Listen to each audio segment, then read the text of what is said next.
You don't have to go anywhere just yet. You can stay exactly where you are, lying down or settled into whatever position your body has already chosen, and simply allow the weight of the day to begin its slow release. There is nothing required of you tonight. No decision waiting at the edge of your mind that cannot wait a little longer.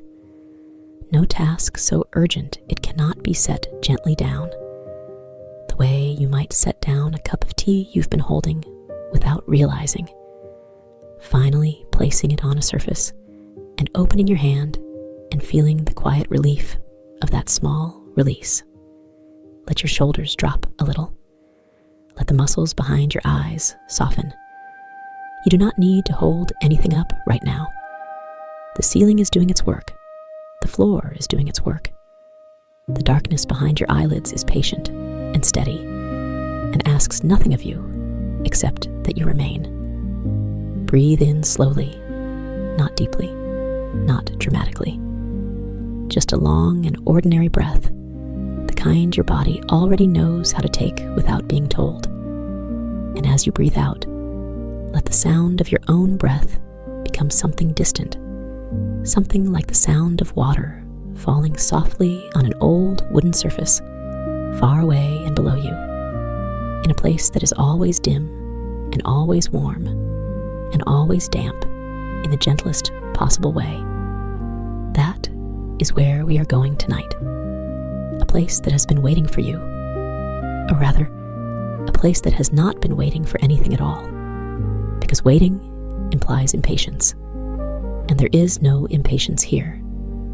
There's only the rain, falling at its own unchanging pace, and the amber light of lanterns drifting across still water, and the slow, honest work of a single caretaker moving through a building that breathes. You are already on your way. You can feel it. The day is already fading, its edges softening like paper left near moisture, and something older and quieter is beginning to take its place. Let it. There's nowhere else to be. The first thing you notice is the sound. It comes before anything you can see. A long, continuous hiss, not sharp, not aggressive, but steady and fine and layered, the way certain silences have layers when you listen long enough. It is the sound of rain falling on old timber. Thousands and thousands of individual droplets landing at the same moment on a same curved surface, each one a small and private sound, but together making something so uniform, so continuous, that your mind begins to absorb it rather than hear it, the way you stop noticing the hum of a room after a few minutes, except that this hum is softer, cooler, and carries within it a faint mineral sweetness that you will soon recognize as the smell of wet cedar and iron. You are standing at the top of a long ramp, not steep, barely inclined, and the air around you is the temperature of a room where a fire burned out an hour ago. Comfortable, not cold, not warm, but present on your skin in a way that feels intentional, as though the air here has been slowly calibrated over many years to exactly this quality. The ramp is made of wide timber planks, and they have the softness underfoot of wood that has absorbed moisture across many decades. Not rotten, not unsafe, but yielding in a way that new wood never is, receiving the weight of each step and releasing it gently, so that walking feels less like striking a surface and more like being accepted by one. Ahead of you and below, the Velodrome opens. You can see it now in gradients. The upper gallery where you stand, catching only the outermost drift of the rain mist that comes in through the long, open arches along the outer wall, and then further down the banked oval of the track itself, its great tilted wooden sides curving upward on either side of the center, like the hull of a ship seen from within. Every plank darkened with moisture and age to the color of old tea. And at the very bottom, at the lowest point of the building's long oval floor, the inland sea has come inside. It entered gradually, over decades. No one dramatic moment, no flooding event, just a slow and polite encroachment. And now it occupies the infield, a shallow flood pool perhaps 1.5 feet deep in the center, bordered by the base of the track's inner edge, still and dark and amber tinted from the lanterns that float on its surface. The lanterns. They are the first things your eyes settle on once they've adjusted to the low light. Perhaps a dozen of them, small brass and glass constructions, each one housing a slow, steady flame, enclosed against the perpetual rain mist by fitted glass panels on all 4 sides. Each lantern floats on a round wooden disc, weighted at the bottom, so it sits upright, and each has been set in motion by some long-ago hand, by the watcher, by the building itself. It is difficult to say. In a slow, elliptical path across the surface of the flood pool, they drift at different speeds, at slightly different angles, so that their paths cross and diverge and cross again in patterns that are not quite repeating and not quite random, like the orbits of something astronomical, patient and long and predictable, only in the broadest sense. The amber light from each lantern falls on the water beneath it and smears outward in soft rings whenever the surface moves, and the surface moves constantly in small ways from the falling of the rain and the drift of the lanterns themselves, so that the entire pool appears to be made of slowly shifting light, as though the amber is something the water produces rather than something cast upon it. You stand at the top of the ramp and breathe it in. The mineral smell of wet cedar and iron comes to you in quiet waves, not unpleasant, nothing like decay, but clean in the way that stone is clean after rain, or the way a library smells faintly of time. There's something beneath it, something warmer. The particular dry paper smell of the rain gauge logbooks sheltered in their alcoves along the inner wall, which you will come to know more closely as the evening continues. And beneath that, below everything, a smell you cannot quite name. Old brass, perhaps, or the thin mineral residue of rainwater that has filtered through a building's bones for years and years, until the building and the rain are no longer entirely separate things. The rain falls, outside and through and around. It comes in through the long gallery arches, not hard, not blowing sideways, but in a fine, vertical curtain, as steady and precise as something mechanical, as though the sky agreed long ago on exactly the angle and pressure of this rain, and has seen no reason to revise the agreement since. Where it lands on the outer gallery floor, it whispers. Where it hits the banked track below, it becomes part of the long, continuous hiss you heard first. Where it touches the flood pool surface, it makes 1,000 tiny rings that the lantern light catches and releases in the same instant. Far away, so far away it is less a sound than a feeling in the chest. There is a low vibration that might be thunder, but it never arrives. It remains at the edge of hearing, a slow and patient hum, more like the memory of thunder than thunder itself, more like the building's own resonance than anything coming from outside. You feel it occasionally, in the soles of your feet through the soft floorboards, and then it recedes, and the rain sound fills the space where it was. You have arrived, and now there's only the evening to move through. The watcher's coat hangs on a peg inside the ramp entrance, a heavy waxed canvas thing, deep olive in color, gone soft with use, smelling faintly of cedar oil and old rain. You put it on. It settles across your shoulders with a familiar weight, not heavy enough to burden, just substantial enough to feel like something solid between you and the mist.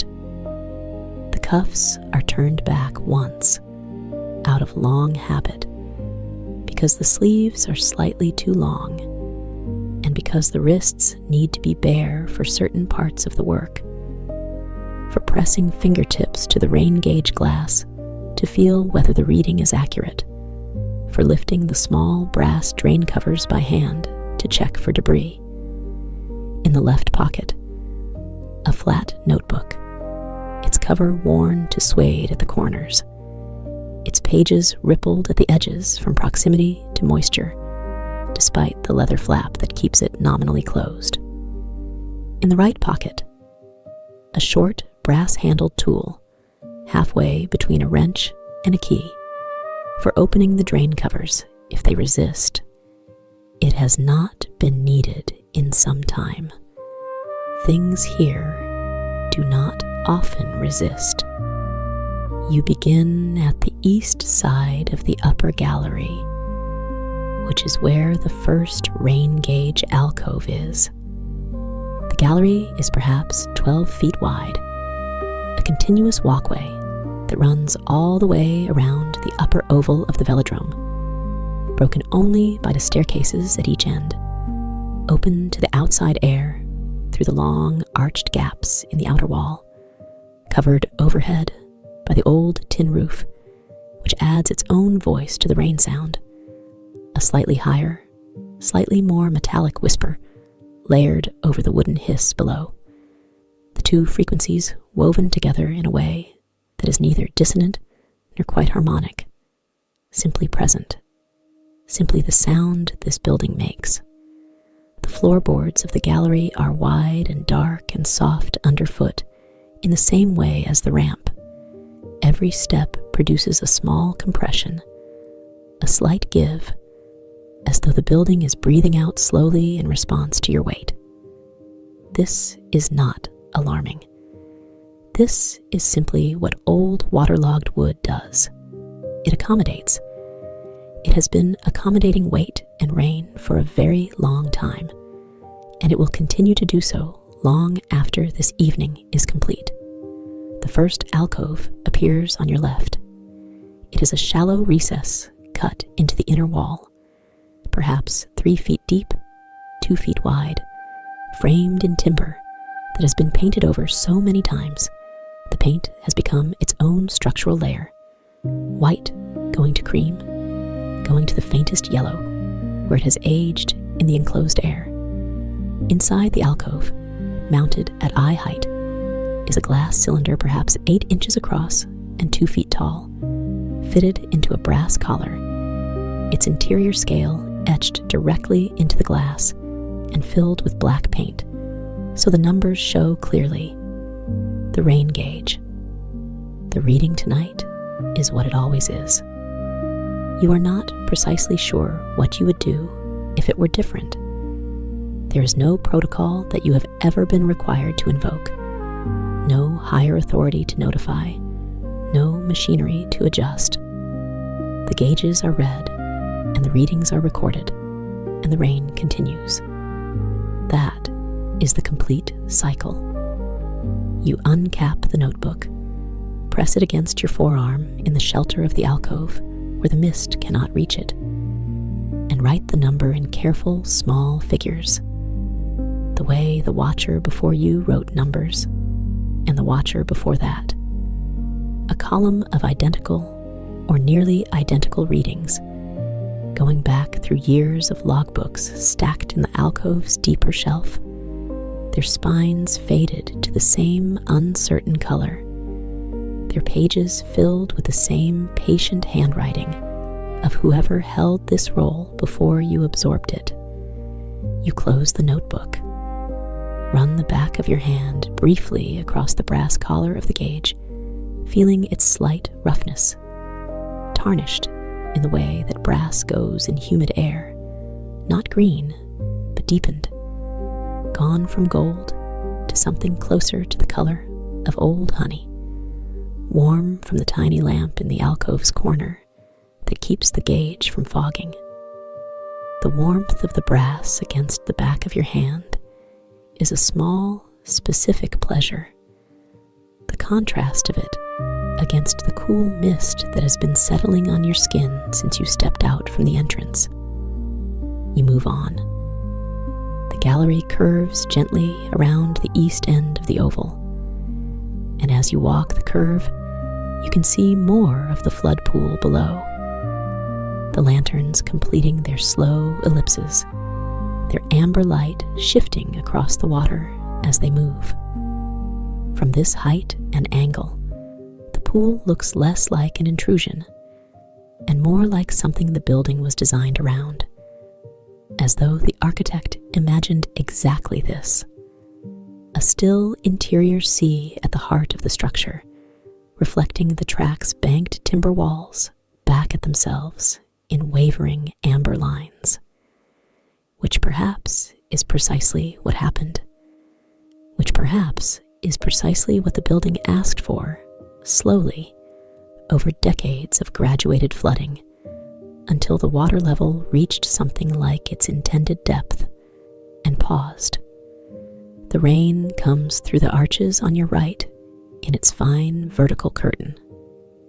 You pass through the edge of it, where the gallery is widest and the overhang shortest, and for a few seconds the mist is heavier, not wet enough to call rain, not quite, but enough to leave small cold dots on the backs of your hands, on your cheeks, along the part of your wrist between cuff and glove.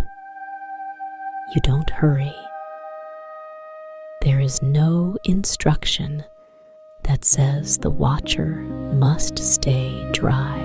There is only the instruction to walk the gallery, check the gauges, note the drains, observe the lanterns, and walking the gallery means sometimes passing through the curtain of rain mist, and this is simply a fact of the evening, like the smell of cedar or the soft resistance of the floorboards. The second alcove, same brass collar, same glass cylinder, same etched scale.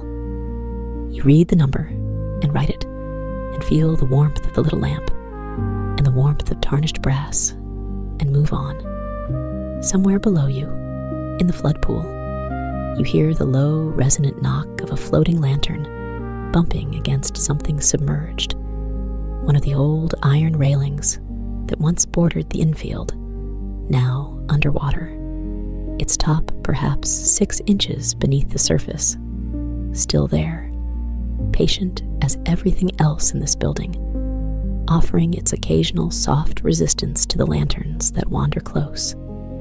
The knock is not sharp. It is the sound of wood against iron through water, muffled, rounded, more felt than heard, and it travels outward from its origin in slow rings, the way all sound travels here, gently, without urgency, spreading until it is absorbed by the rain sound and the timber walls and the long, patient breathing of the building. You stop walking for a moment and simply listen to it. The knock comes again, softer this time, as the lantern has already partially drifted clear, and then again, fainter still, and then silence, except for the rain. You watch the lantern responsible, the one nearest the east railing, its flame perfectly steady despite the minor collision, its amber light undisturbed, as it continues its slow ellipse, carrying itself away from the railing and back toward the center of the pool, in the unhurried way it always does, the way it will continue to do long after you have finished the gallery and descended to the pool level and made your final notes and closed the notebook for the night. You continue along the gallery. The north end of the oval is where the structure is oldest. You can see it in the timber, which is darker here, the grain more compressed, the nails older and wider-headed, some of them slightly raised from decades of swelling and contraction. The roof overhang is deepest here, and the rain barely reaches the gallery floor, so the boards are drier underfoot, and your steps sound slightly different, a little less yielding, a little less soft, the wood speaking in a slightly higher register beneath your weight. But the difference is minor, and after a few steps, the boards find their usual tone again, the familiar compression and release, the slight sigh of old timber accepting what it is asked to accept. There is a smell here that is different from the East Gallery. Less rain, less mist, more of the dry paper smell from the deeper alcoves, mixed with something faintly metallic and old. Iron bolts in old timber, the particular oxidized smell of iron that has been wet and dried and wet again across many seasons, that has gone past rust into something more settled, a permanent reddish-brown marriage between metal and air. It is not unpleasant. Nothing in this building is unpleasant. It is simply the smell of something that has been doing its work for a very long time without being asked to stop. The third alcove is larger than the others, built into the corner where the north wall meets the transition back to the east curve, and it contains not one, but 3 rain gauges mounted in a row. An older arrangement from a time when the watcher's notes were more elaborate, more comparative. 2 of the 3 gauges are still active. The third was retired at some point before your time, its scale left in place, but its brass collar capped and dark. You have always read the 2 active gauges and written their numbers, and let the third's capped collar sit in its small dignity, untroubled. The logbook for this alcove is the oldest currently in use. You can feel it in the cover, which is not leather, but some kind of treated board that has gone soft in a different way than leather goes soft, more papery, more like the compressed memory of something. The entries inside go back further than the others. The earliest pages are barely legible, not damaged, simply written in a hand so old and practiced that the individual letters have been worn to abbreviations by years of repetition, a private shorthand that predates you entirely and that you have never needed to decode, because the readings themselves have remained consistent enough that ambiguity is not a practical problem. You write your 2 numbers, you close the book, you place it back on the shelf with the same gentle care you always bring to this, the care not of someone who has been told to be careful, but of someone who simply finds it natural to treat old things as though they matter, because they do, because the rain gauge logbooks are the memory of this place, its long, unbroken record of its own experience, and the watcher's work is to add to that memory, night after night, reading to reading, not so that anyone will act on the data, but simply so that the record continues, the chain holds, the building's account of itself remains uninterrupted. You move into the West Gallery.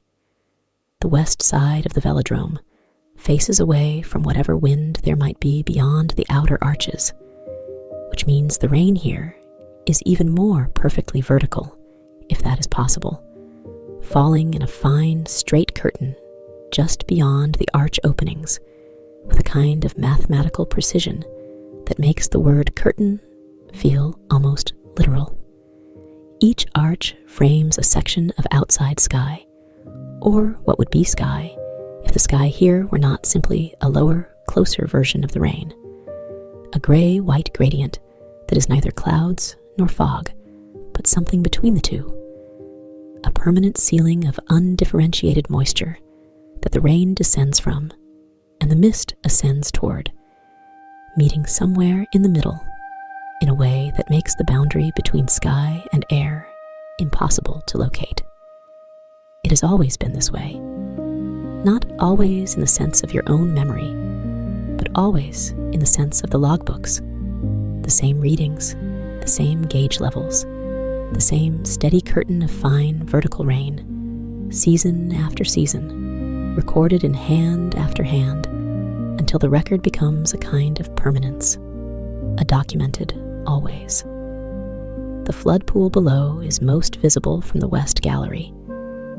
The oval is widest here relative to the gallery's position, and you can see nearly the entire surface of the water from certain points. The full congress of lanterns moving in their slow ellipses, their paths weaving through each other without collision. You stop at the widest point and rest your forearms on the inner railing. Old iron, still solid, painted dark green once, and now gone to a mottled overlap of old paint and new rust, and the particular texture of metal that has been touched in the same place by many hands across many years. The railing is cool and slightly rough and very solid. You lean on it the way you always lean on it at this point in the evening, not because you are tired, not because the view requires this particular angle, but because this is one of the places where the evening has a natural pause built into it, a point where stopping is simply what is done. Below you, the lanterns move. You watch the one nearest the center of the pool. It has drifted to almost the exact focal point of the oval, where the light from all the surrounding lanterns meets and overlaps, creating a slightly brighter region of amber-tinted water, a warm center to the whole dim interior. The lantern there rotates very slowly as it drifts, not because of any wind. There is no wind in here, but because of some minor imbalance in its weighted base, accumulated over time, that causes it to turn perhaps a full rotation every several minutes. As it turns, its flame light shifts across the water in a way that is almost like breathing, brightening as the clearest glass panel faces you, dimming slightly as a brass strut passes, brightening again. Breathe in, amber. Breathe out, a slight softening. Breathe in, amber again. The low hum at the edge of hearing returns for a moment. Not louder, never louder, just present. A deep vibration below the register of the rain, coming from somewhere in the fabric of the building itself, from the stone footings below the flood pool's level perhaps, or from the iron and timber of the track's great banked sides, conducting something slow and distant from the earth beneath the inland sea. It is the suggestion of thunder, the memory of something that might have been a storm, once, a very long time ago, that left this residual hum behind in the building's bones, the way a dream leaves behind a feeling that outlasts the images. You feel it in your sternum, briefly, and then it fades into the rain sound. You push yourself off the railing and continue. There are 5 alcoves on the west gallery, 2 standard, one at the south curve that doubles as a small equipment shelter, 2 more along the far west stretch. You work through them with the same patient rhythm. Reach the alcove, read the gauge, uncap the notebook, write the number, cap the notebook, press one hand briefly against the brass collar for its warmth, and move on. The readings are what they always are. The gauges are level and clear. The brass drain covers, small circular plates set into the gallery floor at intervals, covering the drain pipes that carry overflow rain from the gallery down through the structure to the flood pool below, are all unobstructed, each one lying flat and flush, their surfaces slightly raised in relief with the old mark of the building authority, a simple oval with the word Velodrome in worn block letters that have lost their sharpness over the years and now read more as texture than text. You crouch beside one of the drain covers and press your palm flat against it. The brass is cool on this side of the building, away from the alcove lamps, and slightly rough with a fine mineral grit that has accumulated in the engraving. The Velodrome's name held in its own sediment. Through the drain cover, you can feel a faint vibration, the same hum as before, but more immediate, more tactile. The movement of water in the pipe below, the slow transit of gallery runoff down through the building's internal channels, feeding the flood pool from above in the same patient way the rain feeds it from outside. The building is its own drainage system. It has been routing its own moisture for so long that the process is completely integrated, completely reliable. Rain arrives, the gallery drains, the pool receives, the lanterns drift. Nothing interrupts this. Nothing needs to. You stand and move on. The south end of the oval is brighter, or seems brighter, though the light source here is the same as everywhere else. The lanterns below, and the small alcove lamps above, and the diffuse glow that comes in through the gallery arches from the outside air, which is its own faint luminescence. The sky's wet gray reflection bounced and diffused into something almost like evening light.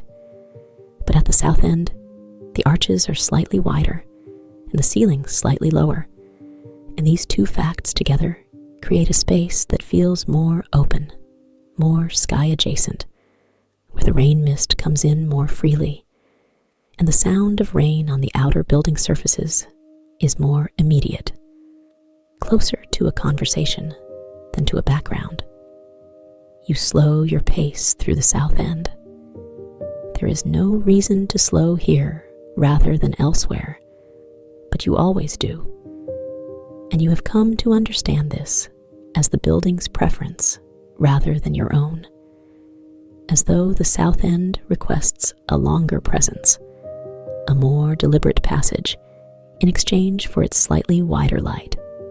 The south alcove, the equipment shelter, is larger, as mentioned, wide enough to contain not just rain gauges, but also a long, narrow shelf of spare gauge glass, a roll of waxed paper, a small hand pump for clearing any drain pipe that might develop a blockage, a tin of cedar oil for the floorboards, and the main logbook. Not the individual alcove logs, but the watcher's personal record, the one in which the evening's work is summarized in full at the close of each round. It is a larger book than the alcove logs, bound in dark green cloth that has gone nearly black with age, its spine reinforced with a strip of leather applied at some point in the past when the binding began to weaken. The pages are dense with close handwriting, not the abbreviated shorthand of the oldest alcove logs, but a more expansive script, recording not just numbers, but observations, the small particular details of each evening's round. You run a hand along its spine without opening it. That is for later, for the end of the round, when you return here to write the night's summary. For now, it is simply a presence on the shelf, familiar and solid, the accumulated weight of every evening's record, every observation made in this building by whoever occupied the watcher's role before the role was yours. You leave the equipment shelter and complete the south curve, returning to the east gallery, and realize You have walked the full oval. The upper gallery is done. Now, the descent. The staircase at the east end is a spiral. Not steep, not narrow, but tightly wound enough that you descend in a continuous circular motion. Your right hand touching the central iron pillar lightly as you go, feeling its coolness and its smoothness and the occasional rough ridge where the paint has lifted over a hidden seam. The stairs themselves are timber, wide and soft in the familiar way, each step giving slightly underfoot, each step making its small, considered sound. As you descend, the ambient sound of the building changes. The rain, hiss from the gallery above, recedes gradually, and the sounds from the pool level below gradually arrive to replace it. The drip rhythm from the ceiling's many slow drips into standing water. The lantern's occasional low knock against submerged metal. The very faint lapping of the flood pool's surface as lantern movement and ceiling drips conspire to keep it in constant, gentle motion. The ceiling here, at the base of the staircase, is lower, the underside of the gallery above, and it sweats with condensation. Each timber beam dark with collected moisture, each beam contributing its own drip rate to the pool below. The drips are not synchronized. They fall in a loose, irregular rhythm, one here, then two in quick succession over there, then a pause, then a single drip at the far end, then another just above your head, so that the total effect is of a slow, arrhythmic percussion. The building playing itself, the ceiling offering its water back to the pool below in its own unhurried sequence. You step off the last stair and onto the pool level floor. Here the boards are different, darker, more saturated, the wood at its most yielding, the moisture content of each plank so high that your steps produce less a sound than a sensation. A soft compression, followed by a soft release, the floor accommodating each footfall with a sigh. The flood pool is to your left, its near edge perhaps 6 feet away, the water's surface moving in its constant slight way, each drip from the ceiling above, making its small ring that expands and fades before the next one arrives. The smell down here is stronger than in the gallery. More cedar, more iron, more of the mineral waterline smell that comes from the pool's edges, where the water level has marked and remarked the timber and stone in narrow horizontal bands. The geological record of the pool's small risings and fallings across decades, each band a different shade of water darkening, and mixed in warm brass, warm glass, the particular smell of an open flame enclosed and carried on water, the faint, sweet trace of whatever fuel the lanterns use, not sharp, not chemical, something closer to the smell of old candles in a stone room. You walk to the pool's edge and stand there. The floor here extends right to the water in a clean line, the old infield boards simply continuing until they disappear beneath the surface, so that the boundary between floor and pool is not a wall, but a gradation. The boards going from dark and wet to dark, and submerged without drama. If you were to step forward perhaps 3 feet, you would be in the water, ankle deep, then knee deep, as the floor slopes fractionally toward the center. The pool is deepest at the very middle, perhaps 18 inches, perhaps a little more, clear enough that the submerged iron railings are visible at certain angles when a lantern passes close above them, their shapes soft and wavering in the amber-lit water. You do not step in tonight. You rarely step in. The work at pool level is observation, not immersion. But you stand at the edge and feel the cool air that rises from the water's surface, the pool's own quiet exhalation, its breath moving up past your hands and face, and carrying with it the mineral smell of still fresh water and old iron and decades of gentle rain.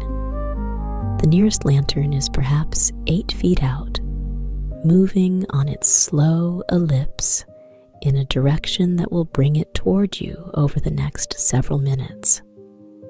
You watch its approach. It moves the way certain clouds move, continuously but imperceptibly, so that if you look away and look back, the position has changed, but you cannot catch the change in progress. The flame inside is steady. Through the glass panels, you can see it clearly. A small, upright teardrop of yellow-white at its base, orange at its body, almost blue at its very tip, burning with complete equanimity inside its glass house, unaware of or indifferent to the rain falling 3 feet above it, the water floating it, the vast, dim buildings surrounding it. It drifts closer.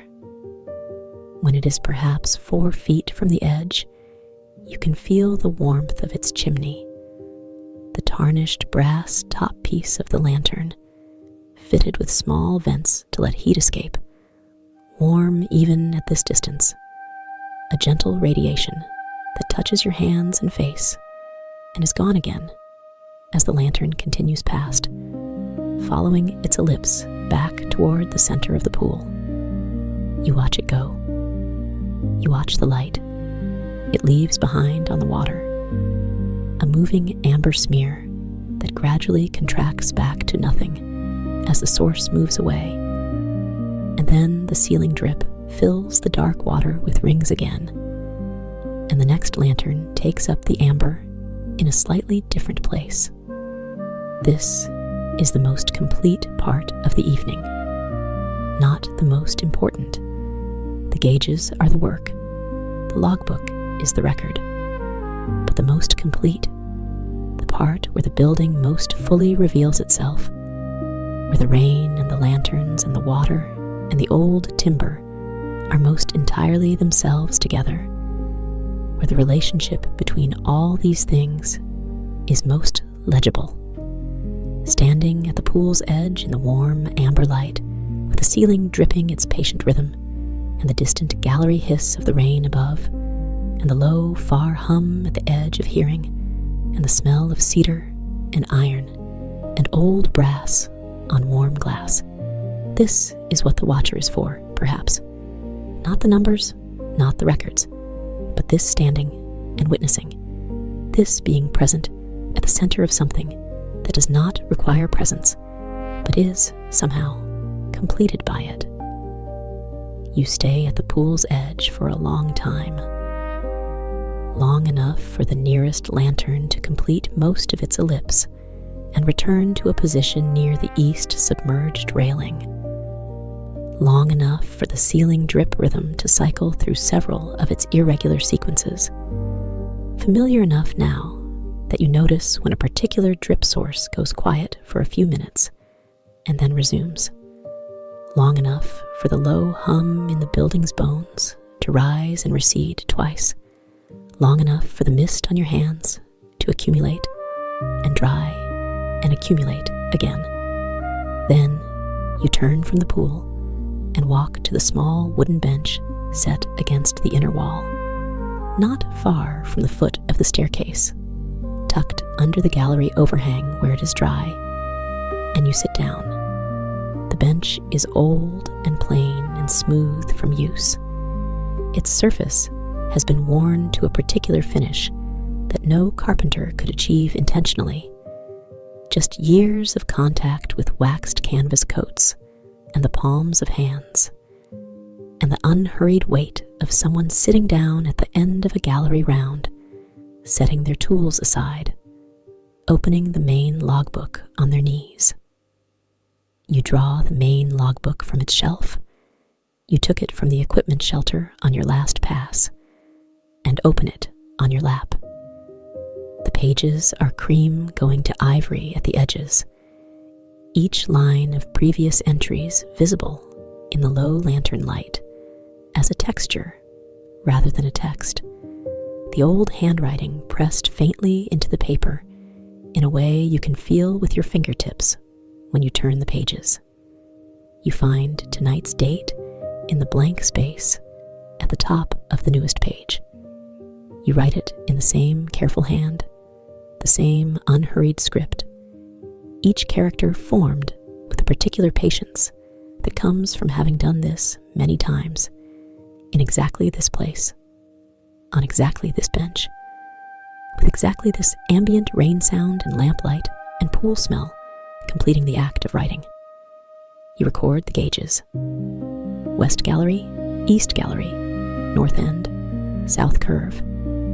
The numbers fall into their columns without effort, each one recalled cleanly, the whole round present to you as a coherent sequence, the building's evening told back to the building in its own numerical language. You note the lanterns, all 12 present, all flames steady, all ellipses intact. You note the drain covers, all flush, all clear. You note the knock from the east railing lantern and the time it occurred, which is to say, approximately, loosely, the kind of time this building uses, which has no particular urgency.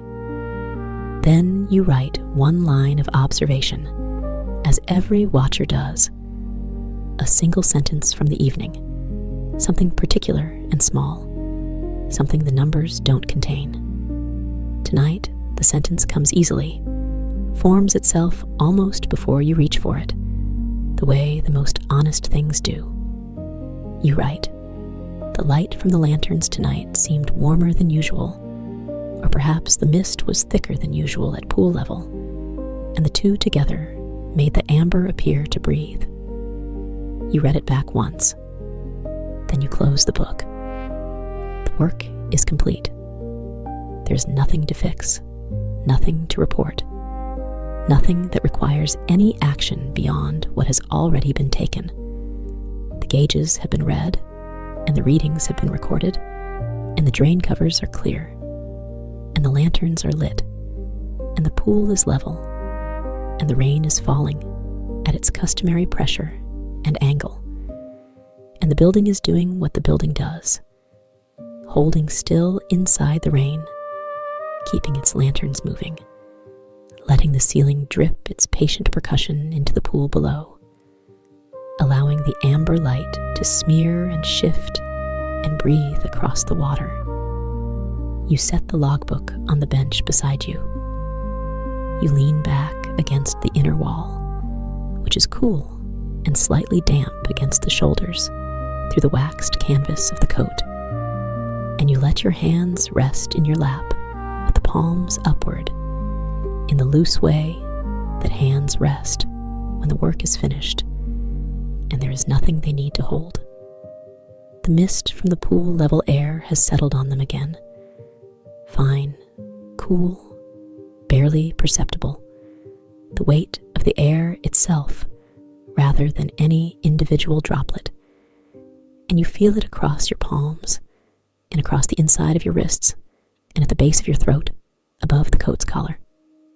The rain continues, outside and above and through every arch and every gap in the old tin roof where a nail has worked loose across the decades, fine and vertical and steady, hissing on the banked timber of the track above, ticking on the gallery's iron railing caps, falling in the long outer curtain beyond the arches with the same patient precision it has always fallen, as though it has never considered stopping, as though stopping would require a decision, and this rain has never needed to decide anything, has only needed to fall.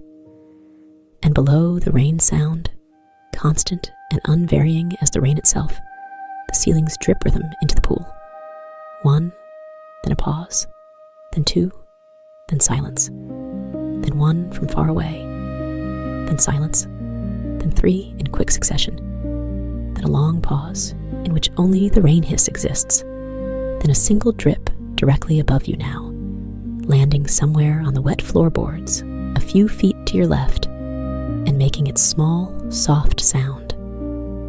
And below the drip rhythm, the low hum at the edge of hearing, the building's own resonance, the suggestion of something large and patient in the ground beneath, rising and falling in a cycle too long to perceive directly, present only as an occasional warmth in the chest, a deep and distant comfort. And through all of it, the lanterns moving on the pool, amber shifting and smearing across dark water, ellipses tracing their patient orbits, each flame steady in its glass house, each wooden disc maintaining its balance, the whole slow constellation of warm lights drifting and converging and diverging in the half-dark of the building's interior, without any schedule, without any destination, simply in motion, as they have been in motion and will continue to be in motion. The water carrying them gently, the building holding the water gently, the sky holding the building in its permanent rain. You are not watching particularly anymore. Your eyes have softened, still open, technically, but not focused on anything specific, simply receiving the amber and the dark and the soft movement of light across water without organizing it, without naming it, letting it exist as sensation rather than image. The sound of the rain is something you are sitting inside rather than something you are hearing.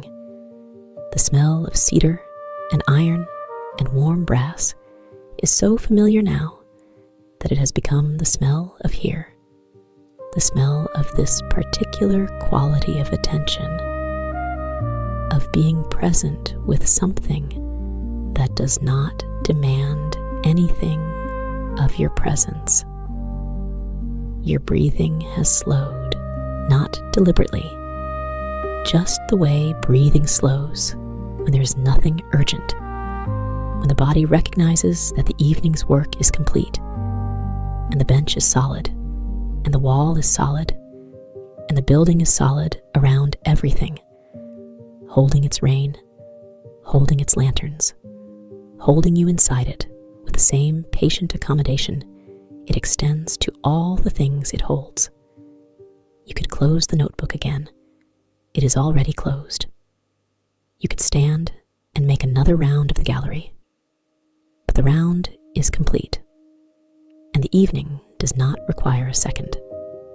You could do many things that do not need doing, and instead, you do nothing, which is precisely what this moment asks for, precisely what this bench and this wall and this amber light and this rain sound have been slowly making space for across the whole length of the evening. Nothing. The good kind of nothing. The kind that is full, not empty, full of rain sound and warm light and the smell of cedar and the feel of cool mist on open hands and the low, resonant knock, somewhere out on the pool, of a lantern briefly touching a submerged railing and then continuing on its way.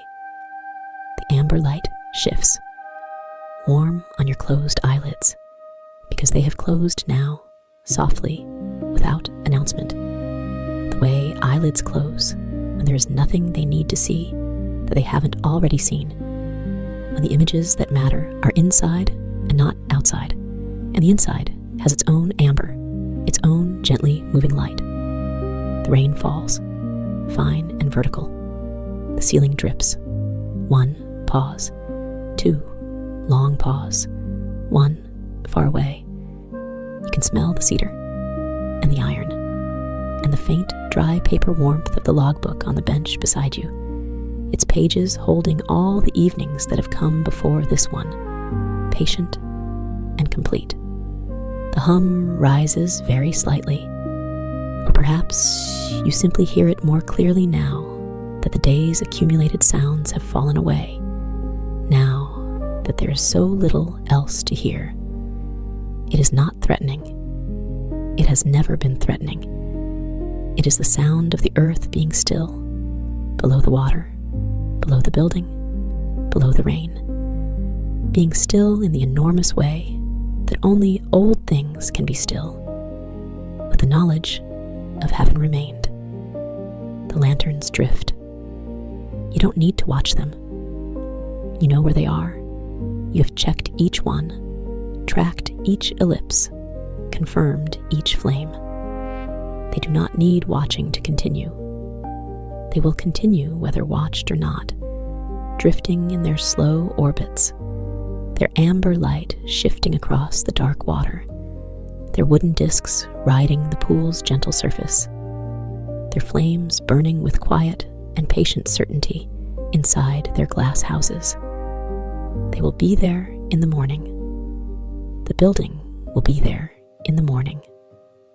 The rain will be falling, and you will be rested, and the notebook will be filled to its newest line, and the gauges will be reading what they always read, and the ceiling will be dripping its arrhythmic percussion into the pool, and somewhere under the water, the old iron railings will be holding their patient places, and somewhere in the pool, the lanterns will have continued their ellipses all through the night, all through the dark hours when no one was watching, and they will have kept their orbits perfectly, as they always do, needing nothing from you except what you have already given: your presence, your attention, your care with the notebook and the brass fittings and the soft old floorboards, your willingness to walk the gallery and stand at the pool's edge